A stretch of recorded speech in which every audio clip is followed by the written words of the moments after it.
Good day mga kanegosyo. Ang topic natin ngayon, ano yung mga negosyong hindi may scale up sa level 2 business model? Ito yung mga reseller na negosyo. Tama mga kanegosyo, reseller. Ibig sabihin, hindi sa'yo yung produkto, nire-resell mo lang mga kanegosyo. Tapusin mo tong video ko, sigurado marami kang matututunan.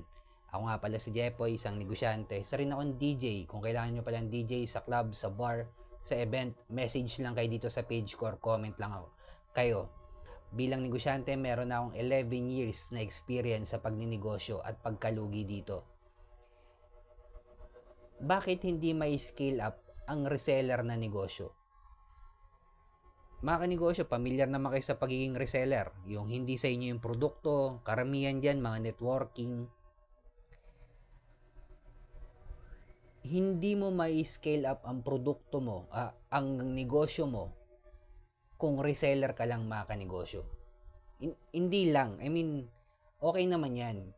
Maganda din yung kitaan dyan. Pero hindi yan may scale up sa level 2 business model mga kanegosyo. Bakit? Kasi hindi sa'yo yung produkto. Hindi ikaw yung may-ari ng produkto tsaka ng brand.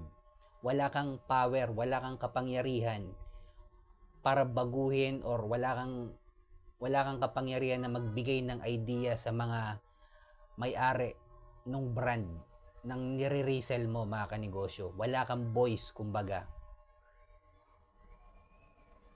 Kwento ko lang, nung nagnegosyo ko ng sari-sari store mga kanegosyo, ang akala ko talaga pag lumaki yung sari-sari store magiging grocery store. Naitayo ko nga pala yung sari-sari store ko malapit sa school kung saan ako graduate ng college. Graduate po ako ng Marketing Management sa Technological Institute of the Philippines sa Cubao, Quezon City yan mga kanegosyo. Ang hindi ko alam pala sa pagninegosyo ng sari-sari store, kasi hindi ako marunong magluto, baka kung marunong ako magluto kasi karinderya na yung inopen ko or kainan, kasi marami ding kailangan kumain doon.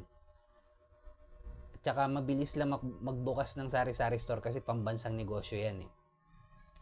Ang hindi ko alam pala sa pagninegosyo ng sari-sari store, pag nagnegosyo ka pala ng sari-sari store, reseller ka doon mga kanegosyo. Hindi ikaw yung may-ari ng Marlboro, hindi ikaw yung may-ari ng mga candy, hindi ikaw may-ari ng mga beverage na tinitinda mo, mga chichiryang tinitinda mo, lahat mga kanegosyo. Reseller ka lang. Hindi yung lang na in negative way Reseller ka na hindi mo may scale up yung negosyo mo sa level 2 business model mga kanegosyo. Kasi nga hindi ikaw yung may-ari or hindi ikaw yung may-ari ng product tsaka hindi ikaw yung may-ari ng brand. Hindi mo siya may scale up sa franchising business model, distribution, manpower, software, licensing, platform business model. Ano yung isa lang sa mga yan, syempre, focus in one pa rin. Napaliwanag ko na yan sa mga nauna kong video, panoorin nyo na lang. Ganyan gumagana ang reseller na negosyo. Wala kang power, wala kang voice. Kung gusto mong baguhin yung brand o may idea kang gustong ibigay, wala kang power, wala kang voice, mga kanegosyo. Yung mga may-ari lang ng produkto tsaka ng brand, sila lang yung may voice sa negosyo nila. Ikaw, i-resell mo lang yan. Ikaw yung kumbaga kung reseller ka, ibig sabihin, ikaw yung distributor ng produkto nila. Sila yung nasa level 2. Sila yung, kung may nire-resell ka ngayon, yung may-ari ng produkto na yan, sila yung nasa level 2. Kasi distribution business model na yung ginagawa nila. Pero ikaw, never mong may scale up yung negosyong hindi sa'yo mga kanegosyo.